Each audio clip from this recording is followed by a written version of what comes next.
My name is Mario Bodini. I'm the President and Chief Commercial Officer of JacTravel.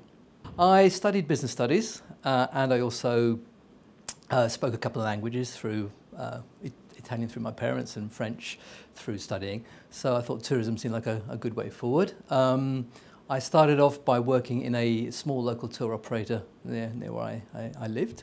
And it was an interesting opportunity, but one which I had to move on from. So I went off and got myself a job as a tour rep with Italia, and had a wonderful experience being a tour guide and enjoying the wonderful sunshine and having a great lifestyle, and also being on the front line of meeting tourists actually when they're on holiday, and they were wonderful when the sun shone and less so when the sun didn't shine. From there I had met the founder of JacTravel, Jack Corona, at a workshop in my previous job, and I moved into JacTravel, and yeah, I've been there for over 30 years. Well, JacTravel has two distinct businesses. It's been around for 40 years next year, so it's quite well established. And its core and its traditional business is inbound tour operation, primarily bringing groups of tourists from various parts of the world to the UK. London, Scotland, Devon and Cornwall and so on. And that's a very established part of our business. We've been doing that for many, many years. We're known for it. We have good brand coverage in many markets. And that's what we call our core business. More recently, we've got involved in the online wholesaling. And that is our faster growth business, and that is the core of our expansion over the last few years. So it's online wholesaling, whereby we contract hotels in various parts of the world, put them onto our database and our distribution technology, and distribute those hotels through many hundreds and thousands of travel companies, tour operators, OTAs, local wholesalers, and such like throughout the world. The business started, particularly the online business, started as very much a Eurocentric business. So most of our customers were in the UK and Europe, and most of the product that we offered were European cities. We, a few years ago, decided that we needed to expand our offering, so we got involved in a relatively slow global expansion project. Excuse me. And so we started to get involved in Asia, Middle East, North America, and that's what we've been doing for years.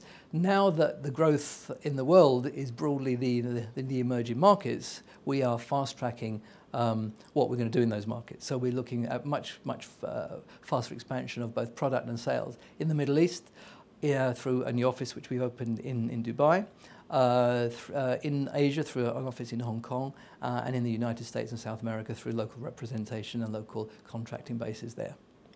It kind of depends from market to market, really, because we're in a number of global markets, and there is a slightly different story per market, but there is a common theme, and the common theme is that there is good growth opportunity, which is good news, but different growth opportunities in different markets. What we're finding is that in the more emerging markets, things change very rapidly. So initially, for example, in the Middle East on our Asian markets, they're quite conservative in where they go and how they travel and travel patterns.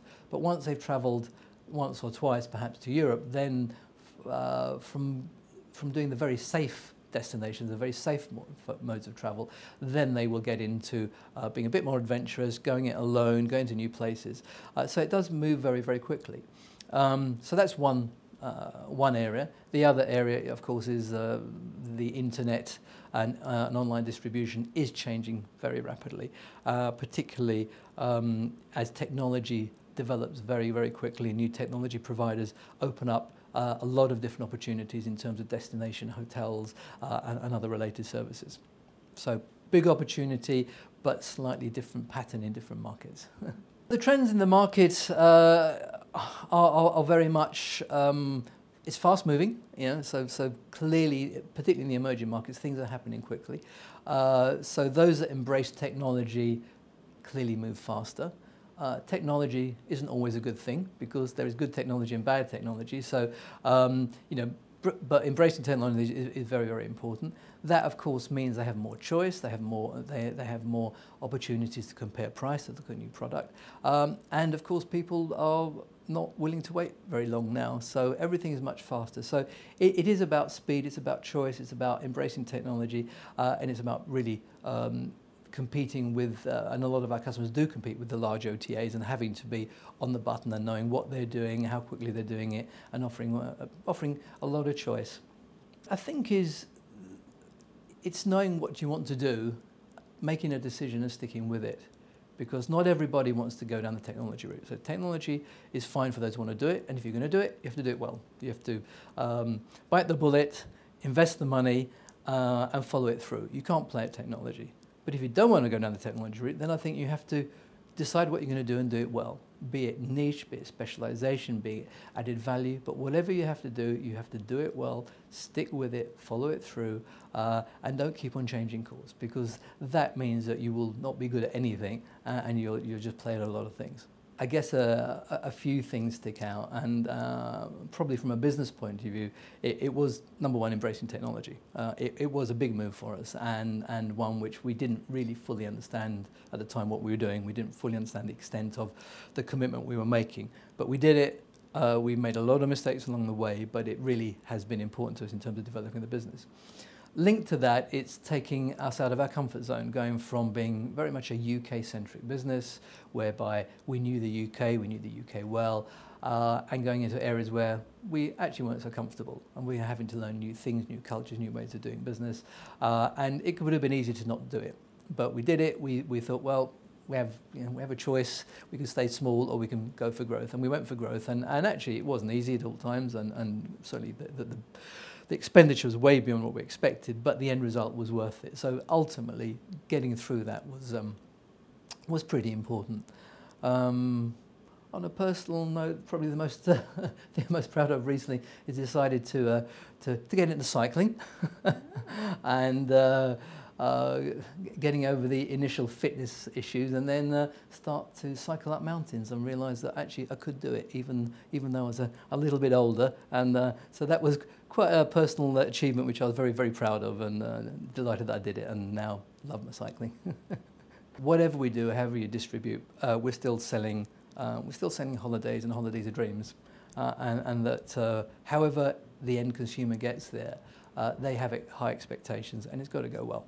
So, number one, if you can, work on the front line, because working on the front line gets you an experience of what consumers and holiday makers are like when they're on holiday, and what they expect, and what are the little things that really make the difference. And they are normally the little things which really people remember.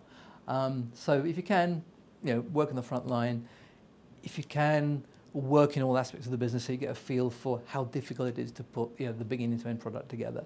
And ultimately, not to forget that we're a service industry. The internet and other distribution channels are important, but we're a service industry, and people want service, however they get it. But when they get to their hotel, whenever they get to the resort, they want it to be a great experience. And if not, it'll come back, and you'll get complaints. And often that is avoidable by just understanding what it is they expected in the first instance. Quite passionate about the fact that the UK is one of our core destinations, and it's a great destination, and the rest of the UK is reliant on London, and London, thankfully, is a very, very popular city. However, if the UK industry remains complacent, people will, bit by bit, not come. It's a very, very competitive world.